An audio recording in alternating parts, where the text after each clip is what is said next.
केरल के लोगों को आज प्रधानमंत्री नरेंद्र मोदी ने बड़ी सौगात दी है। केरल के तिरुवनंतपुरम में प्रधानमंत्री नरेंद्र मोदी ने 8900 करोड़ रुपए की लागत से निर्मित विझिंजाम अंतर्राष्ट्रीय डीप वाटर मल्टीपर्पज सी पोर्ट को राष्ट्र को समर्पित किया है।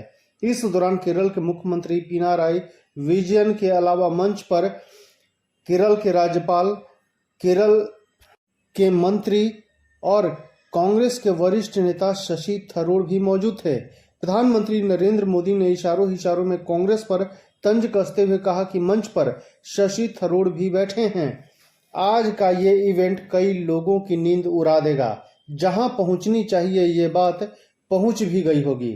वहीं प्रधानमंत्री मोदी ने कहा कि गुलामी से पहले हमारे देश ने हजारों वर्ष की समृद्धि देखी है।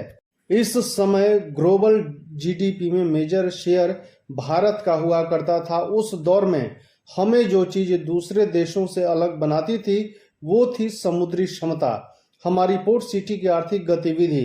केरल का इसमें बड़ा योगदान था। भारत सरकार ने राज्य सरकार के सहयोग से सागरमाला परियोजना के तहत पोर्ट इंफ्रास्ट्रक्चर को अपग्रेड किया है, पोर्ट कनेक्टिविटी को भी बढ़ाया है। प्रधानमंत्री गति शक्ति के तहत वाटरवेज, रेलवेज, हाईवेज और एयरवेज की इंटर कनेक्टिविटी को तेजी से बेहतर बनाया जा रहा है। प्रधानमंत्री मोदी ने कहा कि पोर्ट अर्थव्यवस्था की पूरी क्षमता का एहसास तब होता है जब बुनियादी ढांचे के विकास और व्यापार करने में आसानी को प्राथमिकता दी जाती है और बढ़ावा दिया जाता है। बीते एक दशक में यह दृष्टिकोण सरकार की बंदरगाह और जल मार्ग नीतियों की आधारशिला रहा है। औद्योगिक गतिविधियों को आगे बढ़ाने और प्रदेश के विकास को आगे बढ़ाने में महत्वपूर्ण प्रगति हुई है। प्रधानमंत्री मोदी ने कहा कि भारत सरकार ने देश के नाविकों के लाभ के लिए कई महत्वपूर्ण सुधार लागू किए हैं, जिसके अच्छे रिजल्ट सामने आए हैं। 2014 में भारत में नाविकों की संख्या बहुत कम थी, हालांकि अब यह संख्या बढ़कर कहीं अधिक हो गई है। परिणाम स्वरूप भारत वर्तमान में दुनिया भर में सबसे अधिक नाविकों वाले शीर्ष 3 देशों में शुमार है। प्रधानमंत्री मोदी ने कहा कि इस बंदरगाह का निर्माण 8900 करोड़ रुपए की लागत से किया गया है और निकट भविष्य में इसके ट्रांसशिपमेंट हब की क्षमता 3 गुनी हो जाएगी। इससे बड़े मालवाहक जहाजों को समायोजित करने के लिए डिजाइन किया गया है, जो एक महत्वपूर्ण आवश्यकता को पूरा करता है।